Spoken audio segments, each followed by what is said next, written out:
the campaigning for the 2024 Lok Sabha elections caught fire, with the opposition Congress firing salvos of wealth distribution, inheritance tax and inclusion of Muslims in the OBC category for reservation in Karnataka. Prime Minister Narendra Modi fired the first round when he picked on the India Alliance manifesto on wealth distribution and accused the opposition of having plans to redistribute the wealth from majority Hindu to its Muslim vote bank. A key Congress NRI advisor talked about imposing inheritance tax in India on the lines of US. The Congress seems to have ended up giving out a message that wealth creation is bad and those who generate it will be taxed heavily. The youth and the new middle class want India to become the third largest economy rather than regress into failed socialism of the past decades. The BJP-led NDA has the big vision of making India a developed country by 2047 through a 24/7 working Prime Minister. As far as Karnataka elections are concerned, the BJP is all set to achieve numbers close to 2019. In Kerala, it is quite evident that the BJP will gain in vote share, but the big question is whether Prime Minister Narendra Modi's popularity translates into seats for the party.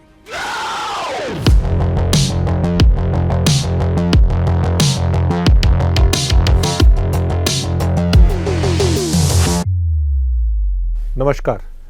After a relatively staid first round of polls, the campaigning for the 2024 Lok Sabha elections caught fire, with the opposition Congress firing salvos of wealth distribution, inheritance tax and inclusion of Muslims in the OBC category for reservation in Karnataka to protect its minority vote bank, which is the key to defend its 15 seats in communist-ruled Kerala and increase the number from mere 1 in Karnataka.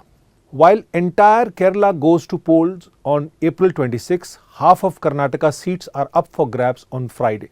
Prime Minister Narendra Modi fired the first round when he picked on the India Alliance manifesto on wealth distribution and accused the opposition of having plans to redistribute the wealth from majority Hindu to its Muslim vote bank. After this, virtually the floodgates opened, with the BJP pointing to the then Prime Minister Manmohan Singh's December 9, 2006 speech at the National Development Council meeting in Vigyan Bhavan, where he said that innovative plans to ensure that minorities, particularly the Muslim minority, are empowered to share equitably in the fruits of development. Incidentally, Narendra Modi was present in the audience as the Gujarat Chief Minister on that occasion. If that was not all, a key Congress NRI advisor talked about imposing inheritance tax in India on the lines of US, even as the Congress state government, including Muslims in the OBC reservation category, to woo the substantive minority vote bank in the poll-bound state. The Congress seems to have ended up giving out a message that wealth creation is bad and those who generate it will be taxed heavily for its radical minority empowerment schemes if the party comes to power again. The concept of redistribution of wealth is Nehruvian, and along with the nationalization concept, found electoral resonance when India was mere $30 billion economy. While the world has moved on after the failure of communism and the socialism of Hugo Chavez, the grand old party is still stuck in the past and refuses to learn. Today, India is nearly a $4 trillion economy and the fastest growing large economy in the world. The youth and the new middle class want India to become the third largest economy rather than regress into failed socialism of the past decade. With Congress leader Rahul Gandhi harping on caste census, the opposition party strategy is quite clear. It wants to consolidate the Muslim vote in its favor through Marxist interpretation of wealth distribution and in the name of social justice and empowerment in order to divide the Hindu vote against the BJP-led NDA by playing on the caste angle.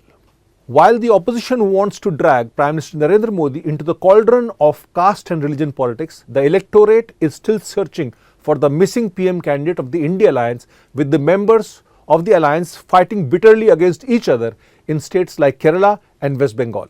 Simply put, it is not a strategy that can win Congress the 2024 Lok Sabha elections, but can protect its 2019 seat numbers from further electoral erosion. The young aspiring India is in favor of the country becoming the number 3 global economic power and is totally opposed to the redistribution of wealth from productive to non-productive population under the garb of minority empowerment and social justice. In sharp contrast, the BJP has a tall leader in Prime Minister Narendra Modi with clear-cut national and political objectives.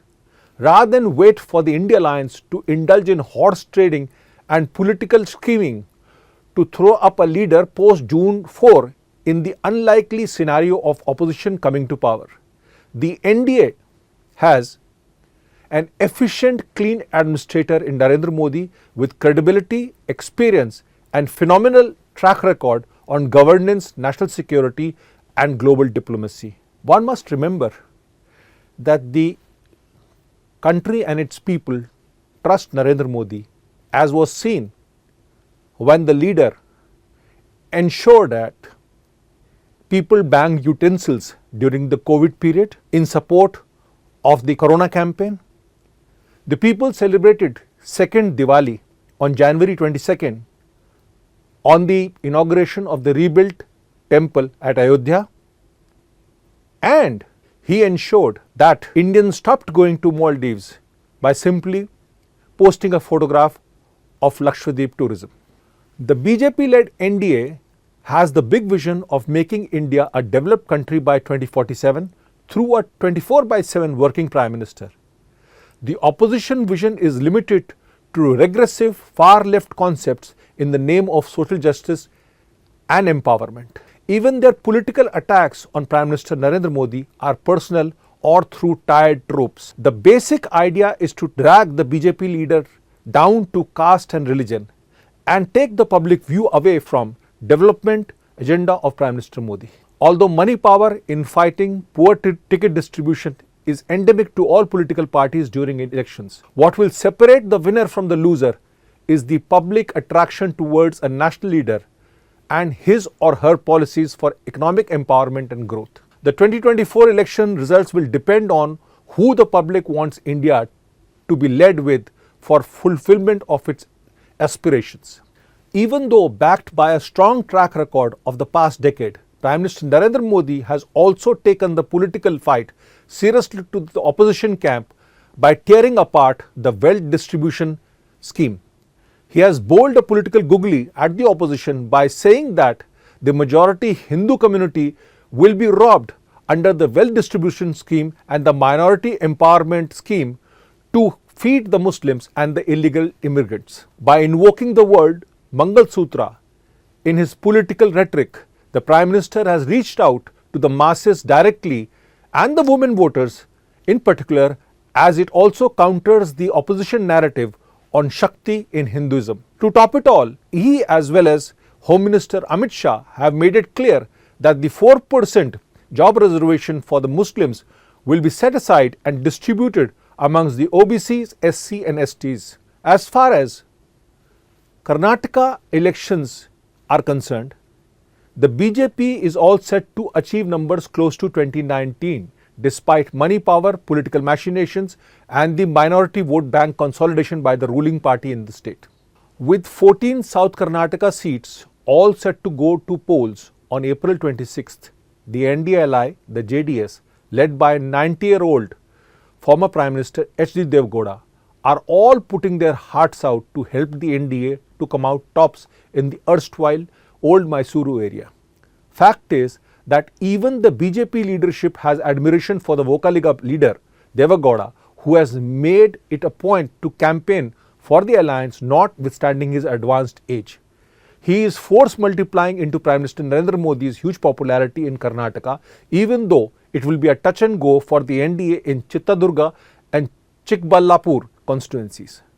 The key drivers in Karnataka election is Prime Minister Narendra Modi's popularity, his development agenda, strong alliance vote in key pockets, anti-incumbency against the state, and also the recent violence giving additional push to the Hindu narrative. To top it all, the water crisis in Karnataka is also going to work in favor of the BJP. The joining of hands of Lingayat clan of B.S. Yedurappa and Vokaliga clan of H.D. Devagowda, and add to this the massive public support to Prime Minister Narendra Modi, should ensure that BJP keeps its 2019 seat numbers largely intact with odd aberrations. In Kerala, it is quite evident that the BJP will gain in vote share, but the big question is whether Prime Minister Narendra Modi's popularity translates into seats for the party. The BJP is in an electoral contest in 5 constituencies: Thiruvananthapuram, Athiningal,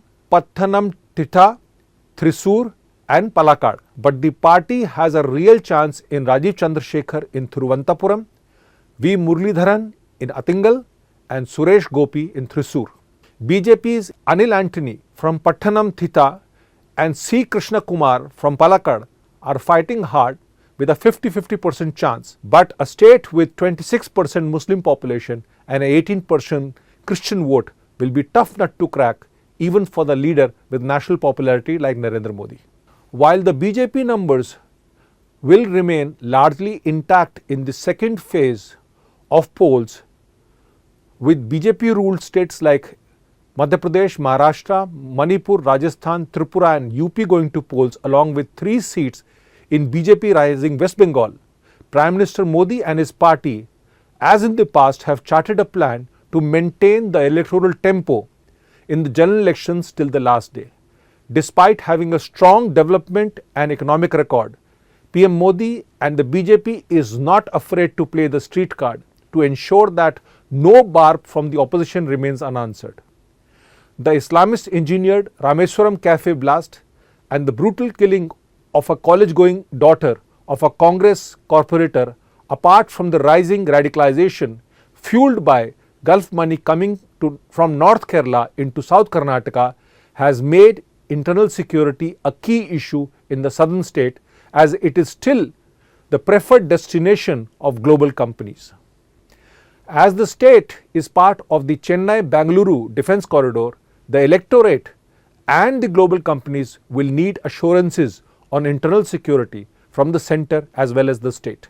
With PM Modi making NDA's zero tolerance to terror policy very clear, with the concurrent commitment to take the fight to the terrorists wherever they are in the world, the BJP is on a good wicket in the second round, with phase 3 of the polls looking even better, with core Hindu states of Gujarat, Maharashtra, Chhattisgarh, Madhya Pradesh and UP going to polls. Simply put, it looks like advantage NDA right now.